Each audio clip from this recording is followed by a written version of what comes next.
അല്ലാഹുവിന് ഇഷ്ടപ്പെട്ട രണ്ട് തുള്ളികളുണ്ടടാ. അല്ലാഹുവിന് ഏറ്റവും ഇഷ്ടപ്പെട്ട രണ്ട് തുള്ളികളുണ്ട്. യാ റസൂലല്ലാഹ്, അല്ലാഹുവിന്റെ നബിയേ, ഏതാണ് നബിയേ, ഏതാണ് നബിയേ? ആ രണ്ട് തുള്ളികൾ ഏടാണെന്ന് ചോദിക്കുമ്പോ ആ രണ്ട് തുള്ളികൾ, അല്ലാഹുവിന് ഏറ്റവും ഇഷ്ടപ്പെട്ട രണ്ട് തുള്ളികൾ ഏതെന്ന് ചോദിക്കുമ്പോ റസൂലുള്ളാഹി പറയുകയാ, ഖത്റത്തു ദുമൂഇ മിൻ ഖസിയത്തില്ലാഹ്. രണ്ട് തുള്ളികളിൽ ഒരു തുള്ളി ഏതെന്നറിയുമോ? അല്ലാഹുവിനെ ഭയന്നുകൊണ്ട് കരഞ്ഞ കണ്ണുനീരാ, അല്ലാഹുവിനെ ഭയന്നുകൊണ്ട് കരഞ്ഞ കണ്ണുനീരാ. രണ്ടാമത്തെ തുള്ളി ഏതെന്നറിയുമോ? വഖത്റത്തു ദമിന തുഹറാഖു ഫീ സബീലില്ലാഹ്. അല്ലാഹുവിന്റെ മാർഗത്തിൽ ഒഴുക്കിയ രക്തത്തുള്ളിയുണ്ടല്ലോ. പഠിക്കടാ ചെറുപ്പക്കാരാ, എടാ നിന്റെ കണ്ണിൽ നിന്ന് വീണ ഒരു തുള്ളി കണ്ണുനീര് അല്ലാഹു ഉപമിച്ചത് എന്തിനോടെന്നറിയുമോ? അല്ലാഹു ഉപമിച്ചത് ഏത് തുള്ളിയോടെന്നറിയുമോ? മോനെ, ബദറിലും ഉഹദിലും ഹന്തക്കിലും ഖൈബറിലും തബൂക്കിലും യർമൂക്കിലും പടച്ച റബ്ബിന്റെ ദീനിന് വേണ്ടി പോരാടിയ ശുഹദാക്കളുണ്ടല്ലോ, ബദരീങ്ങളുണ്ടല്ലോ. സയ്യിദു ശുഹദാഇ ഹംസ രണാങ്കണത്തിൽ തന്റെ നെഞ്ചമ കരളമല്ല അല്ലാഹുവിന്റെ ദീനിന് വേണ്ടി കൊടുത്ത ഹംസ റളിയല്ലാഹു തആല അൻഹു. റളിയല്ലാഹു തആല അൻഹുവിന്റെ ചരിത്രം നിനക്കറിയുമല്ലോ, ഉമൈർ തങ്ങളുടെ ചരിത്രം നിനക്കറിയുമല്ലോ. എടാ, അല്ലാഹുവിന്റെ ദീനിന് വേണ്ടി രക്തസാക്ഷികളായ ശുഹദാക്കളുണ്ടല്ലോ, അവരുടെ ശരീരത്തിൽ നിന്ന് താഴെ വീണുന്ന രക്തത്തുള്ളിയുണ്ടല്ലോ. ആ തുള്ളിയോടാണ് അല്ലാഹു നിന്റെ കണ്ണിൽ നിന്ന് വീഴുന്ന കണ്ണുനീരിനെ ഉപമിച്ചത്. അത് അല്ലാഹുവിന് വല്ലാത്ത ഇഷ്ടമാ, അത് അല്ലാഹുവിന് വല്ലാത്ത ഇഷ്ടമുള്ള തുള്ളിയാ. അല്ലാഹുവിന്റെ ദീനിന് വേണ്ടി ശഹീദായ ശുഹദാക്കളുടെ ശരീരത്തിൽ നിന്ന് ഭൂമിയിലേക്ക് വെട്ടുകൊണ്ട് വീണ രക്തത്തുള്ളിയുണ്ടല്ലോ, ആ തുള്ളിയോടാണ് അല്ലാഹു നിന്റെ കണ്ണുനീരിനെ ഉപമിച്ചത്.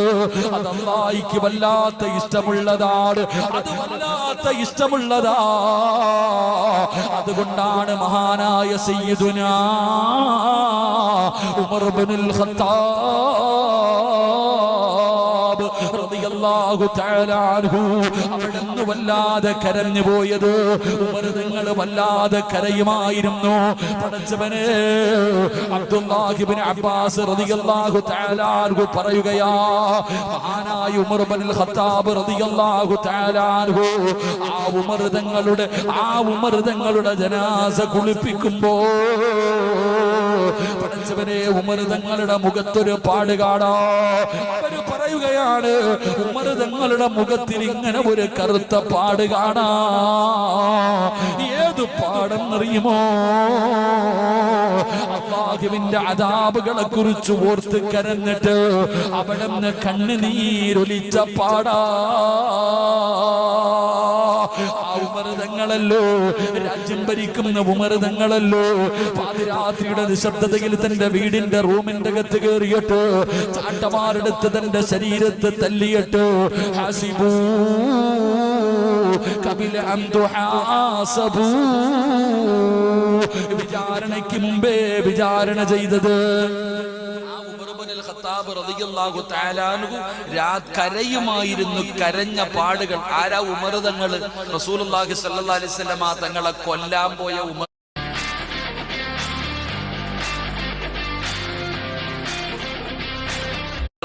കരയടാ ചെറുപ്പക്കാരാ, നീ നന്നാകും. കരമോനെ, അതിന് തെളിവായിട്ട് നിനക്ക് വേണോ? ഉമർ റളിയല്ലാഹു തആല അൻഹുവിന്റെ ചരിത്രം വായിച്ചു നോക്ക്. ഉമർ തങ്ങൾ മുസ്ലിം. ഉമർ തങ്ങളുടെ അയൽവാസി പറഞ്ഞ എന്തെന്നറിയോ? ഒരാള് വന്നിട്ട് പറഞ്ഞു ഉമർ മുസ്ലിമായി, ഖത്താബിന്റെ മകൻ ഉമർ മുസ്ലിമായി എന്ന് പറഞ്ഞപ്പോ അയൽവാസി പറയുന്നു, ഈ വീടിന്റെ മുന്നിൽ നിൽക്കുന്ന കഴുത മുസ്ലിമായി എന്ന് പറഞ്ഞാൽ ഞാൻ വിശ്വസിക്കാം, എന്നാൽ ഉമർ മുസ്ലിമായി എന്ന് ഞാൻ വിശ്വസിക്കില്ല. കാരണം ഉമർ അതായിരുന്നു. ചരിത്രം പറയുകയാ.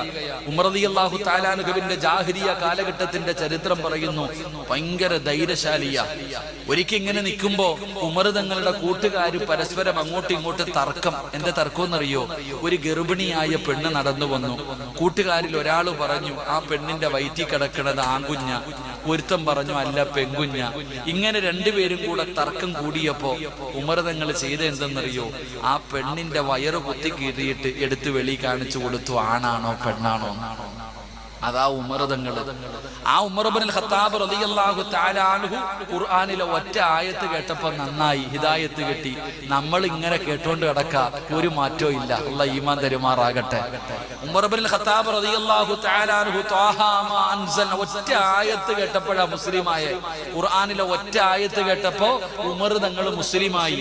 മുസ്ലിമായിട്ട് എങ്ങനായി എന്നറിയോ? ഉമറിനെ ശൈത്താന് ലോകത്ത് ഒരാളെ പേടിയുള്ളൂ. ഇബ്ലീസിന് പേടിയുള്ള ഒരാൾ ഉമർ വരുന്ന വഴിയിലൂടെ പോലും ആ ചങ്ങാതി വരത്തില്ലായിരുന്നു. ഒന്ന് ആലോചിക്കേ. ഉമർ റളിയല്ലാഹു തആല അൻഹു നടന്നു വരുന്ന വഴി കൂടെ പോലും അവൻ വരത്തില്ല. അത്രയ്ക്കും പേടി. ഉമർ തങ്ങളുടെ ധൈര്യം എന്തെന്നറിയോ? ചരിത്രം പറയുന്നുണ്ട്. ഉമർ തങ്ങൾ നബി സല്ലല്ലാഹു അലൈഹി വസല്ലമ തങ്ങള് ഖബറിൽ കൊണ്ടുവച്ചാൽ മുൻകറും നക്കീർ എന്ന് പറയുന്ന രണ്ട് മലക്കുകൾ കടന്നു വരും.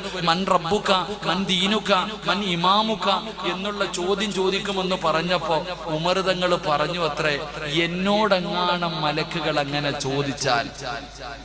ഖബറി കൊണ്ടുവെക്കുമ്പോ മലക്കുകൾ എന്റെ അടുത്ത് വന്നിട്ട് മുൻകറും നക്കീറും മൻ റബ്ബുക, ഉമറെ നിന്റെ റബ്ബ് ആരാണെന്ന് വെച്ചാൽ ഞാൻ തിരിച്ചു ചോദിക്കും അത്രേ, നിന്റെയൊക്കെ റബ്ബ് തന്നെയാ എന്റെ റബ്ബെന്ന് ഞാൻ പറയുമെന്ന്. ആ ധൈര്യം ഒന്ന് ചിന്തിക്ക് ചങ്ങാതി.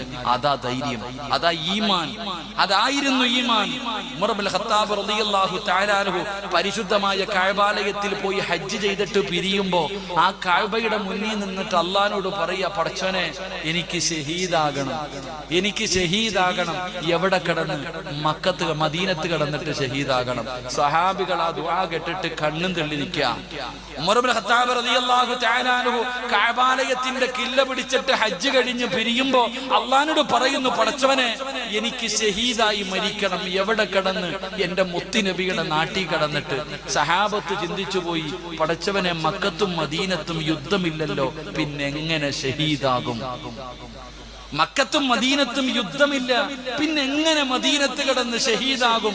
ആ ഒരൊറ്റ ദുആ സഹാബത്തിനെ അത്ഭുതപ്പെടുത്തി. പക്ഷെ അത് മനസ്സിലായതെപ്പോഴാ? മദീനത്ത് ഷഹീദായി വീണപ്പോഴാ. പള്ളിയിൽ സുബഹി നമസ്കരിച്ചു കൊണ്ടിരുന്നപ്പോ ഒരുത്തെങ്ങനെ കടാരയുമായിട്ട് കയറി വന്നു. വലിയ ചരിത്രമാ, പഠിക്കണം സഹോദര. നമ്മുടെയൊക്കെ നിസ്കാരം